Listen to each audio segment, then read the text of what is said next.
네, 지난 2018년 화력발전소에서 일하다 사망한 고 김용균 씨 사건 많은 분들께서 기억을 하실 겁니다. 이후에 비정규직 노동자들이 위험한 작업 환경에 내몰리는 것을 막기 위해서 지난해 산업안전보건법이 전면 개정이 됐습니다. 이른바 김용균 법인데요. 우여곡절 끝에 개정된 법이 지난달 16일부터 시행되고 있습니다. 시행 이후에 산업계와 노동계 양쪽 모두에서 불만의 목소리가 나오고 있습니다. 무슨 일 이슈에서 오늘 김용균법 짚어보겠습니다. 청주대학교 법학과 조한상 교수 나오셨습니다. 어서 오십시오. 안녕하세요. 예. 자, 이 법이 시행된 지 한 보름여 정도가 지났습니다. 네. 지금까지 앞서 말씀드린 것처럼 이제 산업계와 노동계 모두 불만의 목소리를 내고 있는 것 같은데 노동 현장에서의 반응은 어떻습니까? 예, 기대한 바와는 다르게 이 산업계, 노동계 모두 다 좀 불만의 목소리가 많이 나오고 있는 것 같습니다. 기업 측에서는 법의 취지에는 공감을 하지만 좀 이제 재발 방지나 뭐 예방이 아니라 처벌 위주의 그런 법이 만들어져서 범법자 양산이 되지 않겠느냐라는 우려를 하고 있고요. 노동계에서도 여러모로 부족한 면이 많다 이렇게 얘기를 하고 있습니다. 예. 그 이제 원청 사업주의 책임을 좀 강화하는 방향으로 지금 개정이 됐잖아요. 네. 하지만 노동계에서는 지금 안전을 지키기엔 역부족이다 이런 평가를 하는 것 같고 이 산업계에서는 그러면 왜 불만의 목소리를 내고 있는 겁니까? 너무 처벌 위주다. 네, 예. 주요 이제 선진국 외국에 비해서 처벌 좀 수위가 높다라는 얘기도 있고요. 또 환경 그러니까 이제 기업의 환경은 좀 고려하지 않은 그런 부분도 있다라고 얘기를 하고 있습니다. 예. 그 김용균법에 정작 김용균이 없다 이런 지적들이 나오는데 이건 어떤 측면에서 볼 수가 있습니까?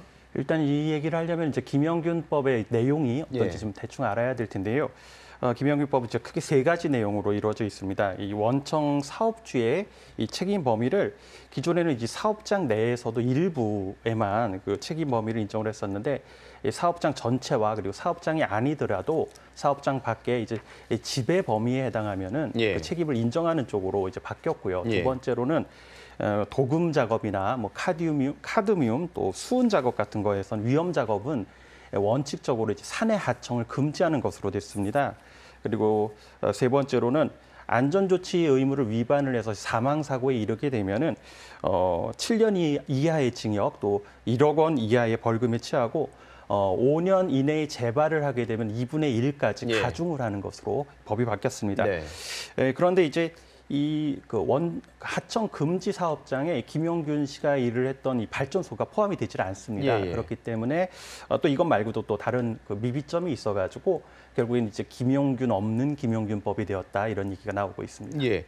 그 말씀하신 것을 좀 요약해 보면 그러니까 이 산재가 발생했을 때 원청 사업주의 책임 범위가 좀 넓어졌다. 네. 장소도 관리 권한이 있는 지역까지도 더 확대가 됐고 네, 예. 그리고 이제 처벌도 강화가 됐고 네, 그렇습니다. 특히나 이제 도금이나 수은 같은 이런 작업들은 위험한 작업들 그러니까 산해 도급이 아예 금지가 된 것이잖아요. 네.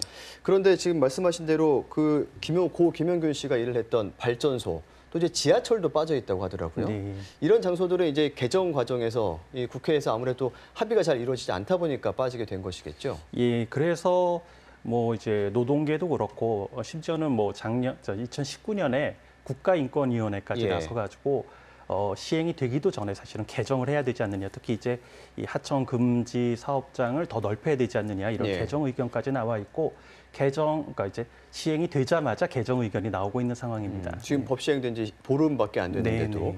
그 지금 이런 상황에서 또 그 어떤 법의 미비점을 이용하는 사업주 측의 그런 꼼수 같은 것들도 지금 나오고 있다면서요. 예, 그렇습니다. 뭐 제철소 얘기인데요. 거기서 이제 아연 도금 사업 작업이 있었는데 이거를 외부 이제 하청을 주다가 예. 이 김용균법이 시행이 되면서 이제 하청 업체 직원들을 이제 내보내고 촉탁 계약직이라는 비정규직으로 이제 직원을 채용을 하려고 하고 있습니다. 그래서 특히 이제 그 사업장의 그 하청 직원들은 이 파견법 위반으로 지금 이제 재판 결과에 따라서는 예. 정규직 채용이 가능한 직원들이었는데 네. 이 김용균 법을 빌미로 해가지고 어떤 이제 위험 작업으로 몰리는 비정규직이 양산되는 것이 아니냐 이런 이제 우려가 나오고 있습니다. 예. 그러니까 왜 그 한창 그 안타까운 사고가 발생했을 당시에 뭐 위험의 외주화를 금지해야 된다 이런 말이 많이 회자가 됐는데 지금 정작 법안이 개정됐고 시행됐습니다만 그것을 막기에는 좀 부족한 측면이 있다 이런 네. 말씀이신 거고 특히나 그동안 이제 외주를 줬다면 그냥 촉탁계약직 같은 내부 직원을 어떻게 계약직으로 고용해서 그런 일들을 또 맡길 수 있다는 거잖아요. 네. 실제로 이제 그런 사례가 지금 발생하고 있습니까, 그럼? 네, 그렇습니다. 그렇게 이제 이루어지고 있습니다. 그럼 그런 분들은 또 이런 법의 개정 법률에 의해서 보호받을 수가 없는 것이잖아요. 예, 요 법이랑은 좀 이제 그거는 파견법이라든가 예. 뭐 다른 이제 비정규직 관련된 법에 의해서 보호가 이루어져야 되기 때문에 예. 이 법이랑은 뭐 직접 관련이 없다고 하겠습니다. 그 충북 지역에도 굉장히 많은 산업 현장이 있는데 충북 지역의 상황은 어떻습니까? 충북 지역 상황이 좀 앞서서 우리나라가 이 산재 관련해서 아주 취약합니다. 1년에 1,000명 이상이 이제 사고로 돌아가시고 있고 이게 예. 하루에 2~3명 꼴입니다. 그렇기 때문에 이게 참 문제고 외국이랑 비교를 해도 OECD 국가 중에서는 1위고 유럽 연합에 이제 대비라면 5배가 되고 심지어는 영국에 비해서는 18배가 된다는 그런 통계가 나와 있습니다. 아, 그렇게나 높습니까? 네, 예. 충청북도 경우에는 작년 2019년 통계를 보면은 다소 낮아지긴 했는데요. 좀 안타까운 게 충청북도 북부 지역은 26.7% 급증을 하는 그런 예. 통계가 나와 있습니다. 네. 그러면 지금 충북 지역에서도 산재 발생이 꽤 높은 편이고 빈도가 많다 이렇게 볼 수가 있는데 지역 차원에서 어떤 노력들을 할 수 있는 게 있을까요? 지역 차원보다는 이 노력 어떤 좀 근본적인 대책이 필요한 네. 상황이라고 봅니다. 어떤 인식의 전환이 필요한 상황이라고 보고요. 예.